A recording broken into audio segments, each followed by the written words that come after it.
I've never been with. Okay, quickly, Mordecai in Israel. Finish up your point. I'm going to go to a few more calls and get into some financial news.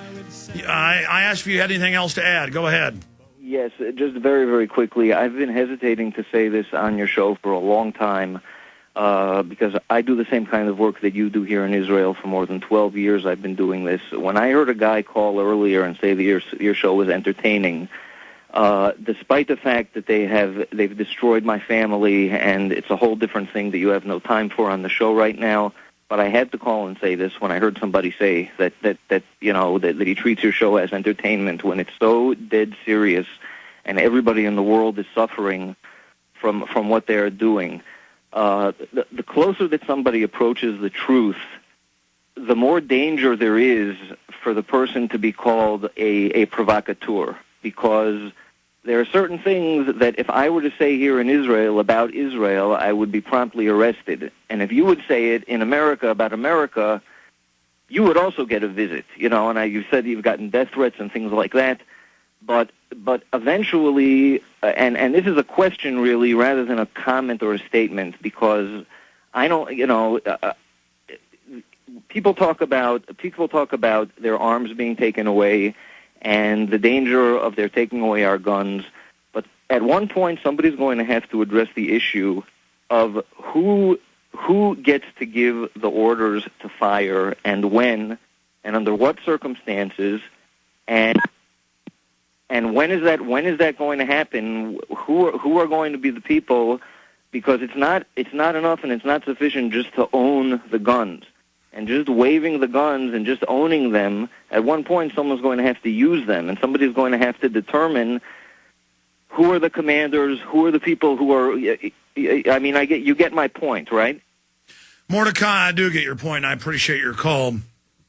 Answering that question, thousands of pieces of data, common sense, history come into play. The military and the police are starting to wake up. The governments of the world have done everything they can to brainwash them and turn them against the people and the people against the police and military. The last thing we need is offensive attacks on the criminal government. They have to stage events against themselves as a pretext to build up a police state, knowing that people will be forced to resist them, so they can then call that terrorism. And it is really up to listeners to decide, are they going to let their kids be taken away to jail for no reason? If there's a mass plague released, a bioweapon released, Obama's saying, get the U.S. ready for bio attack. They could use that as a pretext to bring in control. Financial collapse, all of this. For me, it's defensive, because you're not going to take the government back when it's illegitimate, built into redoubts and underground bases and facilities by going around and having war with a bunch of their minions. You need to reach out now and educate people in the system how they've been controlled and show them the bigger picture. And I don't just say that because I'm afraid of getting arrested, as you alluded to. If I got up on air and did call for violent confrontation, what are the targets? I mean, if the police started running around arresting citizens with no evidence, which they're starting to do slowly, but in mass, and taking them to a FEMA center, I'm already getting here to the point of saying I'm going to have to go into airports when they try to body scan me and say no. And Lord knows what they'll charge me with then. But it's getting to the point where you have to say no. And then what do you do? I genuinely know that we have to identify the criminal element first to slow them down so we can stop their agenda politically. And see, by them forcing much of their agenda, even when we politically beat it, or no matter who gets into political office, the system just goes forward, that's waking people up now. The globalists want insurrection. They don't care if your average police officer gets killed or somebody in the military. They want that. They want to get us fighting with each other. So I am not for a violent confrontation with the government. That said, I'm not going to be drug away to some FEMA center for my political speech, and nobody's putting their hands on my children. And the system has been running into people defensively defending themselves, and the system's starting to get the message and backing off on many fronts. And that's a sad thing that people in the system are, I mean, a lot of CPS workers are getting killed now. You notice they don't hype that up in the media. It's just a little blurb. But every few days I see where CPS get filled full of holes by people that don't want to give their children over to them. But that is making them, in many respects, start following the Constitution, Due Process, Bill of Rights. The system, though, then uses that to further militarize police. So it's a very heavy, heavy issue you raise. And I've thought about trying to do a several-hour special on it. And I've done the research, but to recompile the research, because I get a piece here, a piece there of my research, and to try to lay out, I guess you're saying, the rules of engagement. And the Pentagon itself says 90% of war is psychological. We have the truth, they have the lies.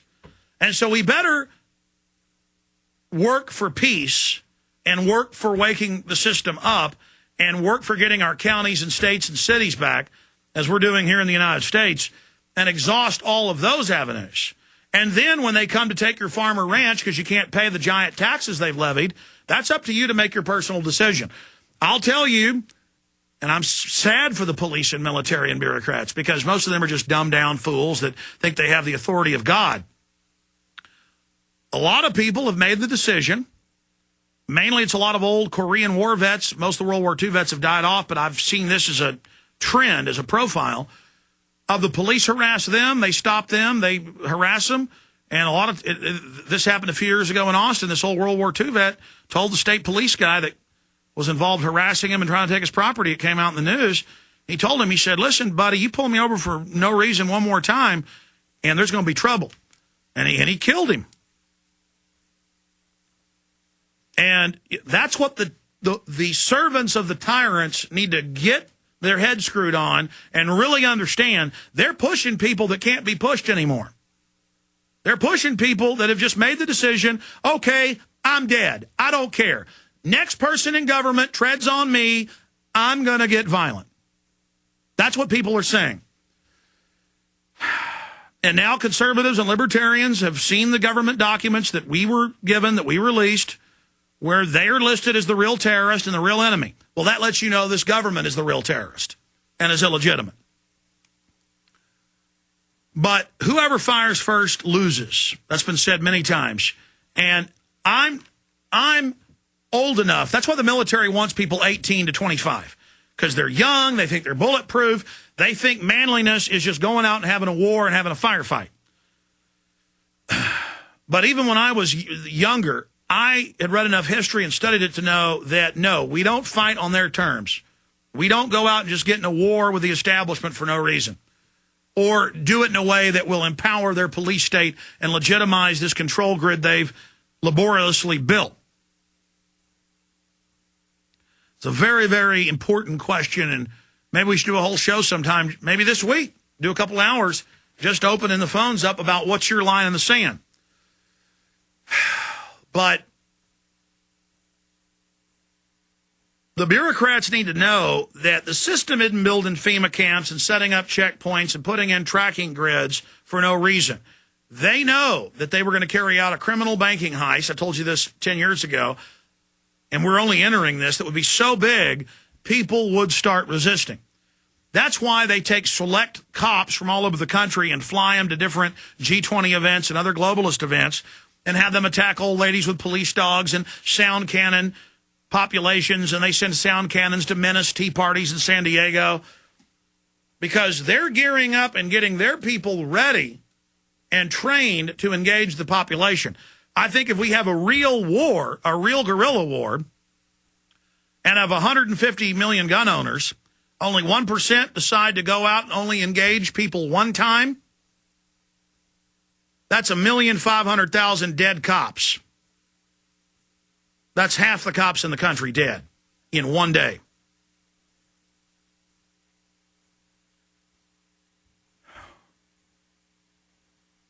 And we have a lot more than 1% that are ready to go. And the system knows that. But thank God people have shown great restraint, because the globalists in public documents, public statements, we had Colonel Roberts on a few weeks ago about this, Our training to bring in I-4 and multinational troops, and they've trained for it under NLE 09 and other FEMA drills last year, that they want that to happen. I have said many times it's better that 100 guilty men go free than one innocent man be executed or imprisoned. And it turns out over a third of people on death row are innocent. The DNA proves it, or people later confess, and the DNA proves it as well.